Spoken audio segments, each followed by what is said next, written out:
বাসি জামা কাপড় ধোয়া টোয়া হয়ে গেছে। আর দেখো আকাশের কী অবস্থা, দেখো বৃষ্টিতে একদম মারাত্মক অবস্থা। ছেলে বেরিয়েছে, ছেলে জাস্ট বেরিয়েছে স্কুলে, আর এই অবস্থা বৃষ্টি দেখতে পাচ্ছে, মুষলধারায় বৃষ্টি। কালকে থেকে তো রাত থেকে হচ্ছে, একটু স্বস্তি হয়েছে মানুষের, কিন্তু এই টাইমটা হচ্ছে মারাত্মক। তার ছেলেকে বাবা নিয়ে বেরিয়েছে, জানি না স্কুলে পৌঁছাতে পেরেছে কি না, নিয়ে এরকম বৃষ্টি এসে গেছে প্রচণ্ড। কী অবস্থা, যারা যারা সকালবেলায় কাজে বেরো তাদের তো সকলেরই সমস্যা, তাই না বলো?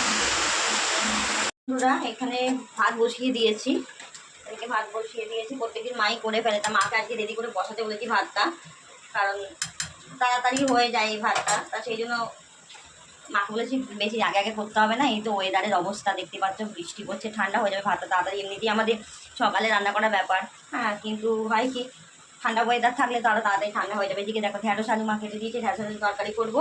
আর এখানে ভাত, ওদিকে ডাল মা করে রেখেছে, ডাল রয়েছে, করা হয়ে গেছে। তা চলো আজকে আর বিশেষ কিছু করবো না, ঠিক আছে, কালকে একটুখানি ছিল তরকারি রয়েছে, তা সেই জন্য আজকে হচ্ছে এই ঢ্যাঁড়স। আর যেহেতু কালকে শনিবার, আবার খাবার রয়ে গেলে তার মধ্যে কালকে আবার ষষ্ঠী, তারা সেই জন্য খাবার দাবার রয়ে গেলে অসুবিধা, তাই না? কারণ কালকে তো খাওয়া যাবে না, না অন্যদিন হলে কি ফ্রিজে রাখা থাকে, পরের দিন খাওয়া যায়, কিন্তু কালকে খাওয়া যাবে না। তা সেই জন্যই আজকে বিশেষ কিছু রান্না করবো না। দেখো এখানে এত এই ভাতের সেই ফেনা হতে থাকে, জানো তো, জানো তো তোমরা যারা যারা রান্না বান্না করো তারা জানবে। এই ফেনাগুলো তুলে তুলে তুলে তুলে দেখো ফেলে দিই, কত তুলেছি দেখো। তা আমার মতো এরকম কে কে এরকম ফেনা তোলা অভ্যাস আছে, আমি তুলে ফেলে দিই, ভালো লাগে না, জানো তো। চলো, আর এখন গ্যাস আশ্রয় করতে হবে, সেই জন্য করি কি গ্যাসটাই ফুটে গেল এবার বন্ধ করে দিলাম। আর 10-15 মিনিট পরে এসে চালিয়ে দেবো, বেশিক্ষণ লাগে না এই ভাতটা হতে। তা চলো বন্ধ করে রাখলাম, এবার ঢেঁড়সের তরকারিটা এখানে করবো। এত জোরে বৃষ্টি হচ্ছে দেখছো, আমার জানলা দিয়ে সব একদম জল, দেখো জল ঢুকে গেছে। দেখো যখনই জোরে বৃষ্টি হয় আমার এই এক সমস্যা, একদম জল ঢুকে যায় রান্নাঘরে, ভরে জল চলে আসে। 5 ঘন্টা হয়ে গেল ছেলেকে দিতে গেছে, 9টা বেজে গেল, এখনও পর্যন্ত বাবা ফিরতে পারিনি। এত বৃষ্টি কী করে ফিরবে বলো? এত বৃষ্টি হচ্ছে, প্রচণ্ড বৃষ্টি হচ্ছে গো, কখন ফিরবে কে জানে। যাই, রান্না করতে করতে বারে বারে আসছি, মানে ভাবছি বৃষ্টি। আর জানো তো আমার ঘরে, আমার তো বাড়িটা যেই মানে সেখানটাতে একটু নিচু, আর একটু বাদে হয়তো বাড়িতেও জল ঢুকে যাবে। এখন অল্প অল্প আসা শুরু হয়েছে, একটু বাদে পুরো জল এসে যাবে। যাই রান্না সারি।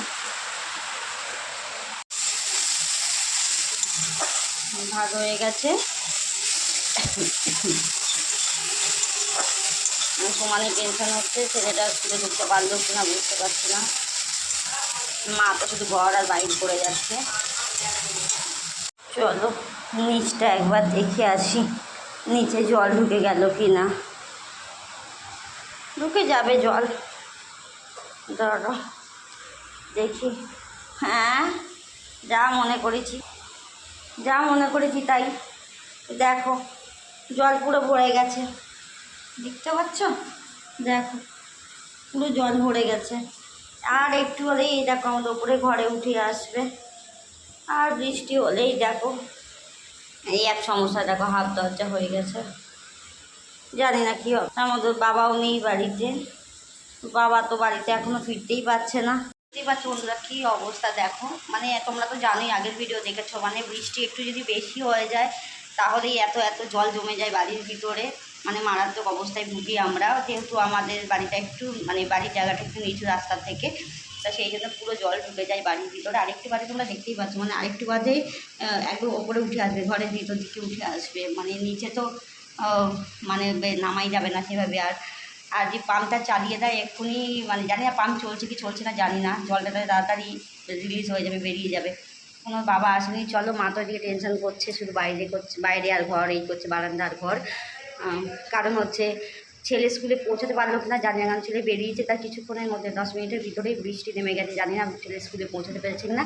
চলো বন্ধুরা, এই দেখো অলরেডি জল ঢোকা নালা দিয়ে শুরু হয়ে গেছে, এটা নিচের ঘর, আমার একতলার ঘরটা পুরো একদম জল ঢোকা শুরু হয়ে গেছে। এখন আমার বর যেহেতু নেই, এখন আমি এগুলো সব করতে হবে, মা ওপরে রান্নার দিকে মা সামলাচ্ছে।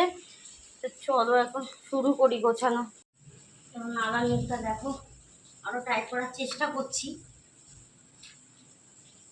কিন্তু হবে না, মানে মারাত্মক জল এসে গেলে যা হয় দেখতে পাচ্ছ মা, আলমারি দেখো 1 2 3টে ইট দিয়ে তোলা আছে, কারণ নিচে আমার খাট পুরো ডুবে যায়, হাত ডুবে যায় যখন মারাত্মক জল হয়ে যায়।